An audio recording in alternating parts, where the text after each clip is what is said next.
No primeiro bloco do Iluminuras, um cenário diferente. Estamos na 31ª Feira de Livros de Brasília e vou bater um papo agora com a escritora Gaci Simas. É ela que acabou de lançar um DVD. Conta então essa história do DVD, O Monstro do Mar. O Monstro do Mar é uma história que não foi criada agora. Ela fala sobre meio ambiente, né, sobre reciclagem, sobre consumismo exagerado muitas vezes.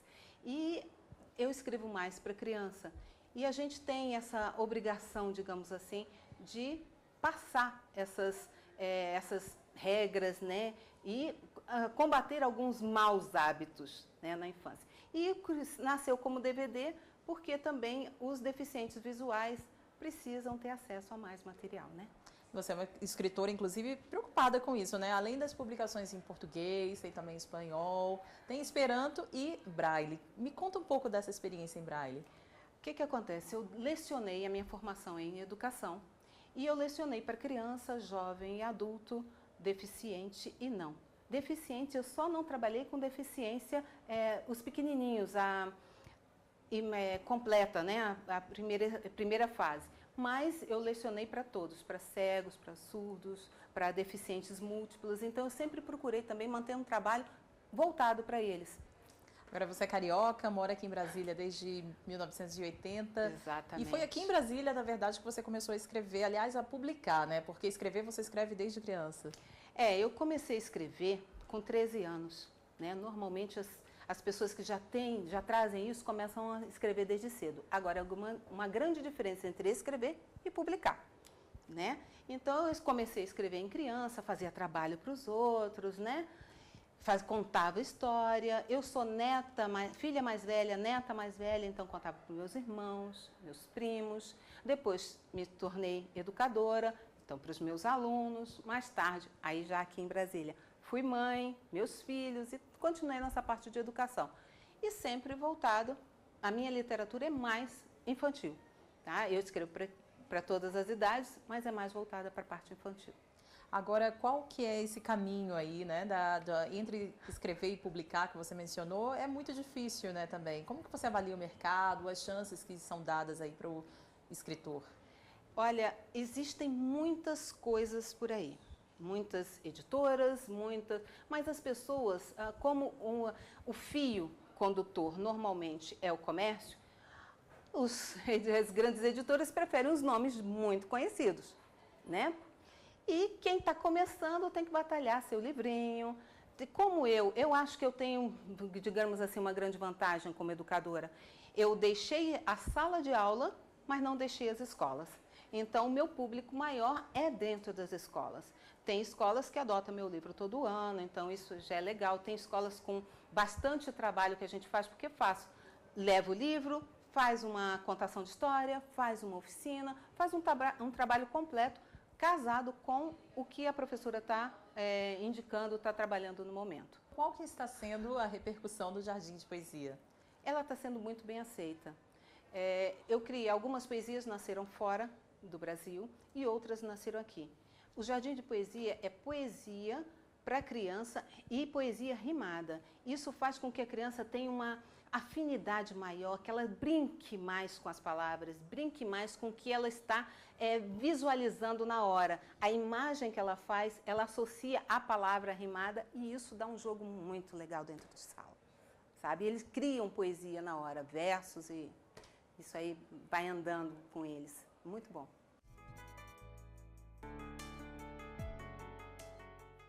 Minha sombra me persegue, faz tudo o que eu faço, salta quando salto, corre atrás de mim. Minha sombra me persegue, faz tudo o que eu faço, quando paro, ela para debaixo dos meus pés. Minha sombra me persegue, faz tudo o que eu faço, depois se vai, sem tchau, se foi. Você é formada em filosofia, de que forma que esse conhecimento lhe ajuda a tratar, de repente, desses temas nos seus livros? Ou você separa as duas coisas? Não tem como separar as coisas, tá? A filosofia é muito questionamento, é muita crítica, é muita pergunta e tenta buscar algumas respostas, nem sempre consegue todas, né? Mas tenta buscar as respostas. E isso acontece tanto no meu livro como para adulto como para criança. Eu jogo umas perguntas, provoco o leitor de alguma maneira, e aí a filosofia está acompanhando isso mesmo. E se encaixa perfeitamente de acordo com o público também, né? Porque o público infantil, ele é muito questionador, ele quer saber o porquê, crítico. Gosto, não gosto, e eu diz por que gosto e por que não gosto. Agora, seu primeiro livro foi publicado em 94, né? Nem tem mais edição dele com você. Existem vários livros meus que não tem mais essa edição. Por quê? É legal você lançar o livro, ele ganha o mundo, você não sabe onde vai parar, quem vai atingir, como, e sempre tem novidade para ser lançada. Então, eu prefiro investir num livro novo do que ficar trazendo os livros mais antigos. Existe só uma exceção, que é uma coleção para criança bem pequena, que é a coleção Tesouros de Toff. Eles são 5 títulos, né? Fala primeiro das semanas, dias das semanas, numerais e as quantidades, depois vem as cores, as formas, os tamanhos e trânsito. Existem poucos materiais para trânsito, esse é um que fala sobre trânsito para criança. Esse possivelmente está, então, em espanhol e português. Está em espanhol e português. E ele assim, esse eu faço questão de estar sempre reeditando, tá? Porque é um livro que tem uma saída muito grande, tem um público que gosta muito desse material. Né? Mas os demais eu prefiro ir lançando novos, porque tem muito livro para ser lançado. Agora, além de você não gostar muito de falar dos que já se foram, eu também nem gosto de falar dos prêmios. Prêmio sim, a gente ganha alguns prêmios, ganhei já prêmio no Brasil, fora do Brasil, diversos certificados, né, honra ao mérito e tal, mas eu prefiro focar no trabalho que a gente vai desenvolvendo. Então isso é mais importante, é mais relevante do que um prêmio, uma estátua, alguma coisa assim. De que forma os pais podem ajudar a criança, o jovem, a desenvolver esse gosto pela leitura? Uma delas seria justamente isso, né? Dar essa liberdade de escolha. O que mais? Essa é uma pergunta interessante, porque sempre professores e pais me perguntam isso. E eu digo assim, eu devolvo com uma pergunta. Você lê? Tá, você lê para você ou você lê por obrigação? Lendo pessoalmente ou por obrigação, você faz isso na frente da criança, ri, se diverte com o material? Isso é um exemplo. E isso faz com que a criança e o jovem se interessem por aquela leitura. Vai me dizer que qualquer pessoa vê uma outra rindo, se divertindo com alguma coisa que está lendo. O que é isso que você está lendo, hein? Todo mundo faz isso. Essa é uma maneira da pessoa criar o gosto pela leitura. Que aí ele vai se interessando pelo tipo de, poxa, se divertiu, ele gostou, ele viajou, eu quero também. E desperta o hábito da leitura nos pais também, né? Você começa a investir o seu dinheiro, o seu tempo na leitura. Isso. Porque há uma grande diferença entre você ler por obrigação, para a faculdade, para o trabalho, enfim, para o que seja, do que você escolher um livro para você curtir, aproveitar, né? E é isso que a gente tem que fazer. Tem que ter a leitura de obrigação? Ok, mas tem que ter uma escolha pessoal para cada um. Agora você é do Sindicato dos Escritores de Brasília. Isso, e da Academia de Letras do Brasil. Inclusive, cadeira 7, Cora Coralina, né? Que é uma das pessoas que eu adoro. Pela simplicidade, pela humildade, pelo esforço de vida, pelo modelo mesmo, um exemplo. Né? Entre vários escritores que eu gosto, ela é uma que eu tenho um carinho assim, muito especial. E a sua experiência no Sindicato dos Escritores, como é? Tá, hoje em dia eu sou diretora do Departamento de Literatura Infantil no sindicato e sou diretora de cultura na Academia de Letras do Brasil. E esse trabalho é muito bom porque assim, existem poucas pessoas em Brasília que se dão a conhecer como escrevendo literatura infantil. E eu quero ver se eu reúno esse pessoal, se eu junto mais, para a gente realmente fazer um trabalho mais conjunto, como é com os poetas, com os narradores, né? Com os contistas. Então, eu quero ver se eu faço isso também com o pessoal de literatura infantil. Gassi, você que é ligada aí no futuro, né? Quais são os seus projetos para o futuro? Tem muita coisa para fazer na vida, né? Eu pretendo continuar com um DVD que eu achei um trabalho muito legal para fazer, né, de fazer, e a aceitabilidade, digamos assim, atinge um público maior, né? Inclusive, como eu falei, o pessoal com deficiência visual. Então, essa parte do DVD, da audição, é muito importante trabalhar com ela. E eu vou tentar, quero ver se eu faço alguma animação, né? Então, estudar, a gente ainda precisa estudar muito para fazer as coisas que a gente pretende, e isso aí é bom demais. Eu curto cada trabalho que eu faço ou cada auxílio que eu dou para alguém desenvolver um trabalho. E me conta um pouquinho mais da sua experiência como escritora, poetisa uruguaia também. Olha, é legal isso, você sair da sua cultura, digamos assim, do seu habitat natural, né? E partir para uma outra cultura que é apaixonada pelos brasileiros. Os uruguaios, os argentinos, especialmente os não portenhos, eles são apaixonados pelos brasileiros. E lá eles ficam assim, interessados em saber das nossas frutas, coisas simples, né? Dos nossos contos, das nossas lendas, da nossa história, de tudo. Porque eles dizem assim, gente, o país de vocês é continental, tem muita coisa para a gente ver. E sempre que eu vou para fora do país, especialmente para o Uruguai, que eu vou bastante, o que acontece? Eu levo os nossos livros em português e levo os livros em espanhol também, mas sempre levo o nosso material em português. E é esse o mais pedido, solicitado pelas escolas lá. Eu faço o mesmo trabalho que eu faço aqui, divulgando a língua espanhola e o português, eu faço lá com esse material também, em português e espanhol. O DVD vai ser traduzido também? Vai. Na verdade, ele não vai ser traduzido. Existe uma parte da história que é contada só em espanhol, né? Então, ele vai ter essa bilíngue, né? Ele vai ser bilíngue. Ok. Gassi Simões, muito obrigada pela sua presença no Iluminuras. Foi um prazer recebê-la aqui conosco. Imagina, o prazer foi meu. Muito bom o trabalho de vocês, o trabalho que vocês desenvolvem, levando a literatura para o povo. Obrigada. E o Iluminuras não terminou. No próximo bloco eu vou estar na Biblioteca Desembargador Fernando Américo Veiga Damasceno, de onde falaremos um pouco mais sobre direito e literatura. Não saia daí.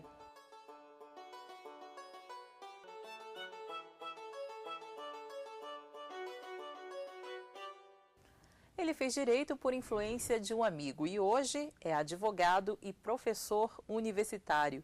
Motivado por uma indignação, escreveu o livro Mudanças Constitucionais. Eu converso agora com o professor Rui de Melo Cabral.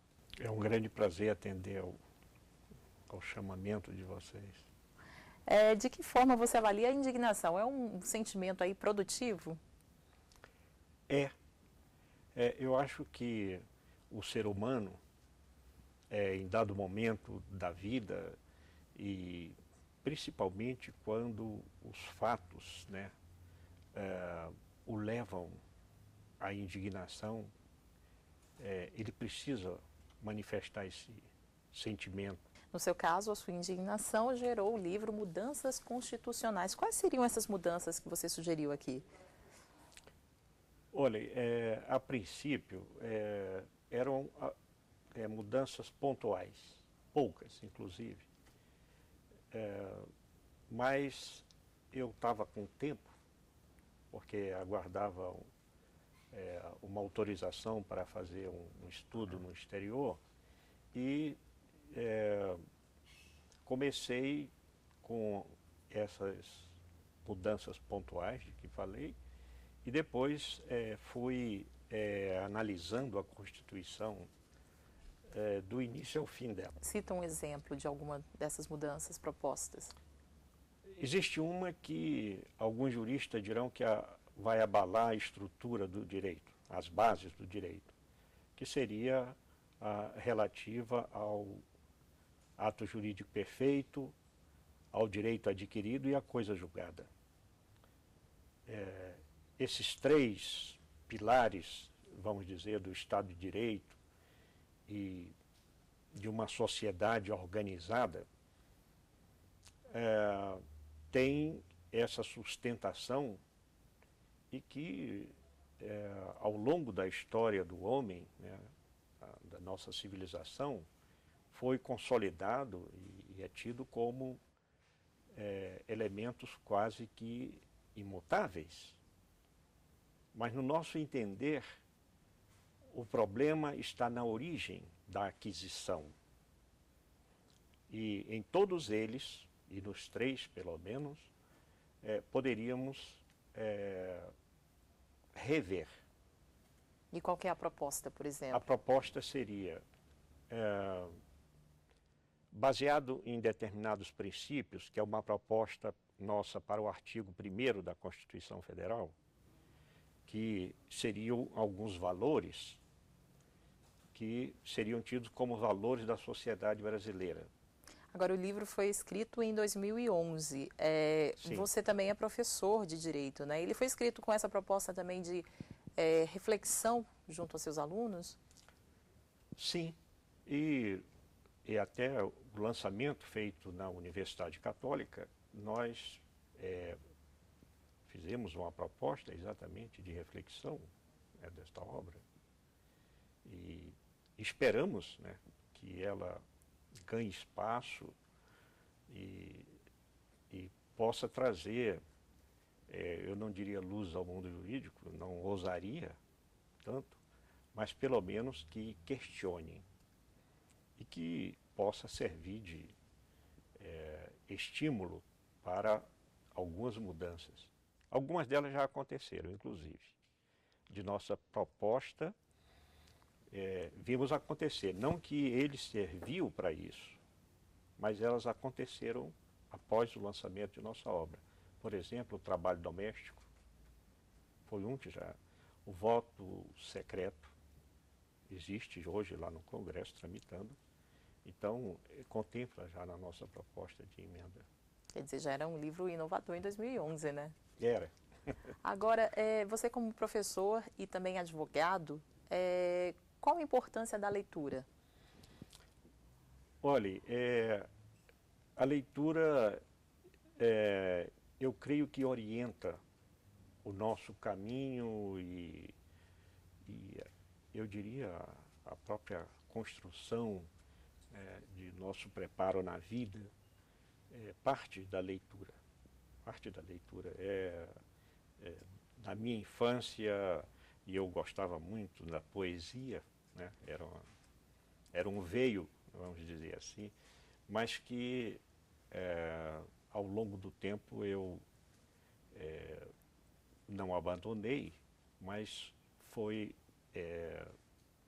substituída, né, principalmente por causa do trabalho, o meu envolvimento com a área do direito. Você disse que o Miguel Reale é uma grande influência, né, na sua vida. De que forma essa influência? O Miguel Reale, quando você inicia um curso de direito, você começa com as linhas preliminares, né, do direito, e não tem quem não tenha, né, se debruçado sobre alguma obra de Miguel Reale para essas primeiras linhas, né, do direito, como filósofo que é. Mas eu tenho uma obra que tem um grande apreço pelo conteúdo dela, é o Horizonte do Direito e da História.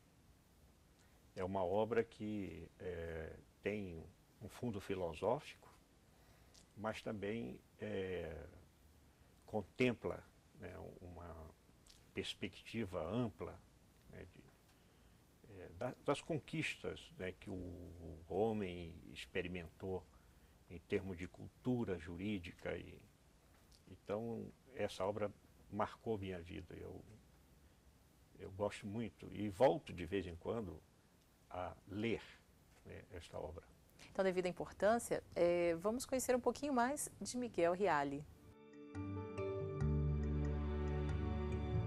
Miguel Reale foi filósofo, jurista, educador e poeta brasileiro. Nasceu na cidade de São Bento do Sapucaí, na Serra da Mantiqueira, no ano de 1910. Quando menino, se criou entre médicos e hospitais, mas a sua vocação não estava para a medicina. Seguiu o caminho do direito. Participou de todos os movimentos políticos, sociais e filosóficos. Ocupou a cadeira número 14 da Academia Brasileira de Letras. Era um professor brilhante. Até o último instante de vida, escreveu e trabalhou a favor da educação. Você começou o seu gosto pela literatura com poesia, né? Sim. Qual a importância para o advogado ter essa bagagem cultural e esse conhecimento? Olha, eu creio que o advogado, entre os profissionais das diversas áreas, ele tem que ter uma aptidão especial para a leitura. É quase que um requisito da vida profissional. Mas eu creio que a poesia, e mesmo a prosa, que seja, ela tem um espaço especial na nossa vida, na nossa formação, à medida em que acrescenta, eu creio, a poesia diversos valores e que é importante. Vejo que o profissional do direito, das outras áreas também, mas o profissional do direito especialmente, a poesia tem uma importância, eu acho, fundamental também. Né? Agora, você fez direito por quê? Na verdade, não era bem o curso que você queria ter feito, né? Na verdade, na minha infância, eu gostava muito de produzir, fazer carrinhos de madeira, de trabalhar com, às vezes até construção mesmo de barro, casas. Então eu tinha uma aptidão especial, eu diria assim, para engenharia, para mecânica, né? E eu sonhava fazer um curso de engenharia. Mas os caminhos da vida nos levam muitas vezes para rumos que a gente não planejava, né? Então, e foi comigo assim. Eu comecei a trabalhar para o sustento mesmo, né? E isto me ocupava o tempo durante o dia e sobrava apenas à noite. E quais os cursos que estavam ofertados à noite? Na área da matemática, da física, seria professor de matemática ou professor de física. Eu não queria ser professor. Não se imaginava professor de direito, né? Nessa Mas época. depois vim ser professor. E gosto muito do que faço. Por influência de um colega, fiquei indo para fazer um curso de bacharelado em Direito, né? Que também não sonhava com ele, mas que nos levou a uma realização, afinal, ser professor e de Direito. Tá certo. Projetos para o futuro? Olha, estamos pensando, eu creio que é mais uma questão de aceitação, né? A proposta que estamos fazendo à Universidade de Coimbra, se aceito, fazer um pós-doutorado. Professor Rui de Melo Cabral, muito obrigado pela sua presença aqui no nosso programa. Disponha. Eu tive uma grande satisfação, foi um momento especial, até para mostrar minha obra, que aqui na TV Justiça foi uma grande oportunidade. Eu agradeço. Agradecemos a você, muito obrigada. E o Iluminuras fica por aqui, mas você pode rever os programas no site da TV Justiça. Acesse www.tvjustiça.jus.br. E na semana que vem temos um encontro marcado com o direito e a literatura. Até mais!